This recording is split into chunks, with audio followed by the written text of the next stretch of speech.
Assalamualaikum warahmatullahi wabarakatuh. Perkenalkan, nama saya Fadilah Ilmina Sution dengan NIM 0306213159. Pada kesempatan kali ini saya akan review kembali makalah dari kelompok 4 dan kelompok 5. Dan ini merupakan tugas dari mata kuliah Administrasi Pendidikan dengan dosen pengampu Bapak Rusdi Ansori Harahap MPD, yang dimana kelompok 4 ini yang berjudul Staffing dalam Administrasi Pendidikan. Pengertian staffing ini merupakan proses pengaturan staf yang teratur dan sistematis berdasarkan rasional yang ditetapkan untuk menentukan jumlah personil suatu organisasi yang dibutuhkan dalam situasi tertentu.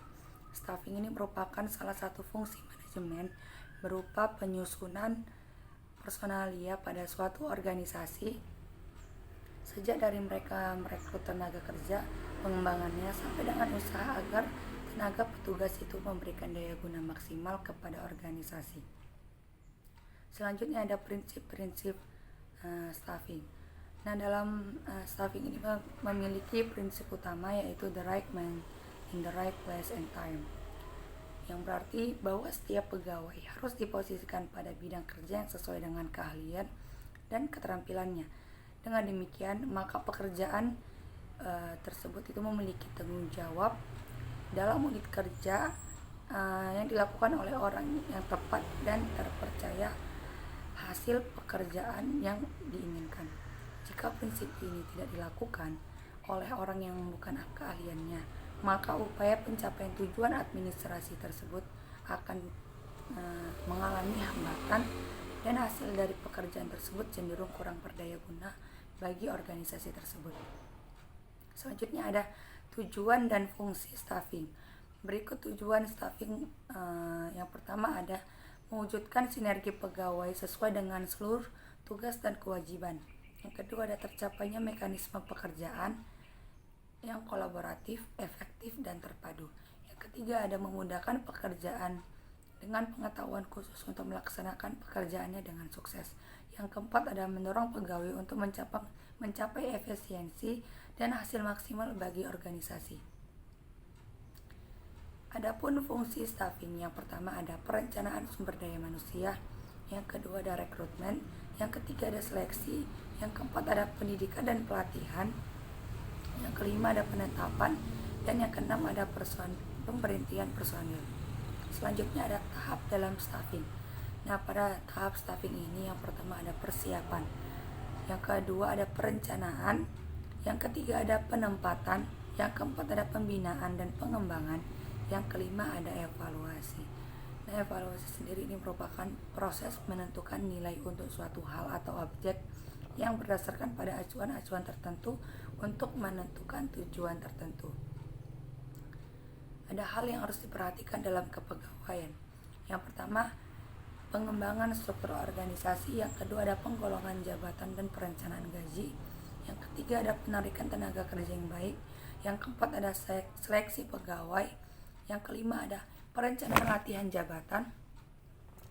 Yang keenam ada penilaian kecakapan pegawai. Yang ketujuh ada hubungan antara manusia.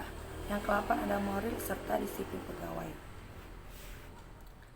Selanjutnya saya akan review kembali kelompok 5 yang berjudul Kepemimpinan dalam Administrasi Pendidikan. Kepemimpinan. Nah, definisi kepemimpinan ini adalah suatu upaya yang menggunakan jenis pengaruh, bukan paksaan, untuk memotivasi orang dalam proses pencapaian tujuan. Pemimpin ini akan memberikan pengaruh yang meliputi nilai yang ingin dicapai, arah yang menuntun masa depan, dan cara yang memberikan petunjuk bagaimana tugas-tugas dapat diselesaikan. Selain itu, pemimpin juga dapat diartikan sebagai kekuatan apresisional, kekuatan semangat, dan kekuatan moral yang kreatif yang mampu mempengaruhi para anggota untuk mengubah sikap sehingga mereka menjadi konform dengan keinginan pemimpin. Yang kedua ada keterampilan kepemimpinan. Yang pertama ada technical skills. Dalam hal ini diperlukan pemimpin agar ia mampu mengawasi dan menilai pekerjaan sesuai dengan keahlian yang digelutinya atau yang bisanya. Yang kedua ada human skills. Nah, kemampuan dalam membangun ini relasi serta dapat bekerja sama dengan orang lain. Yang ketiga ada conceptual skills, yang dimana pemimpin yang disegani adalah pemimpin yang mampu memberi solusi yang tepat yang timbul dari pemikirannya cerdas dengan sesuai persoalan. Yang ketiga ada fungsi kepemimpinan. Fungsi kepemimpinan itu dapat dijalankan dua fungsi utama, yaitu kepemimpinan yang berkaitan dengan tugas dan kepemimpinan yang berkaitan dengan pembinaan kelompok atau fungsi sosial.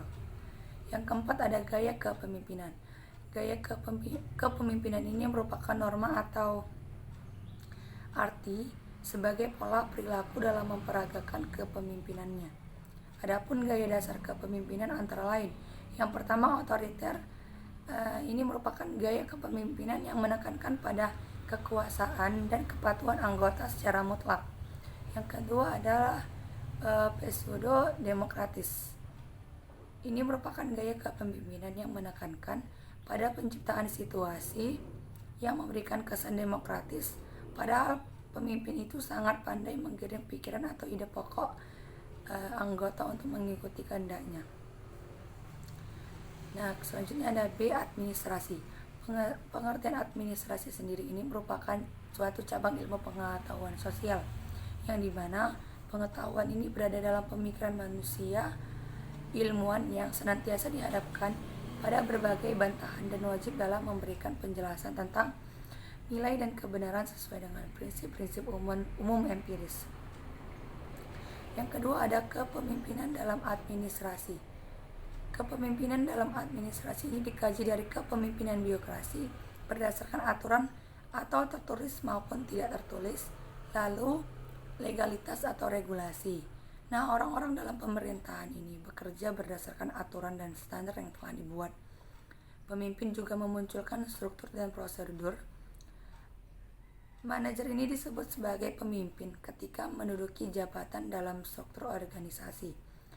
Relasi antara pemimpin dengan yang dipimpin itu disebut sebagai prajabatan atau petajabatan. Manajer sendiri adalah orang yang bertanggung jawab atas tercapainya tujuan organisasi. Mungkin cukup sekian penjelasan saya mengenai tugas review makalah kelompok 4 dan kelompok 5. Bila ada kesalahan dan kekurangan saya mohon maaf. Assalamualaikum warahmatullahi wabarakatuh.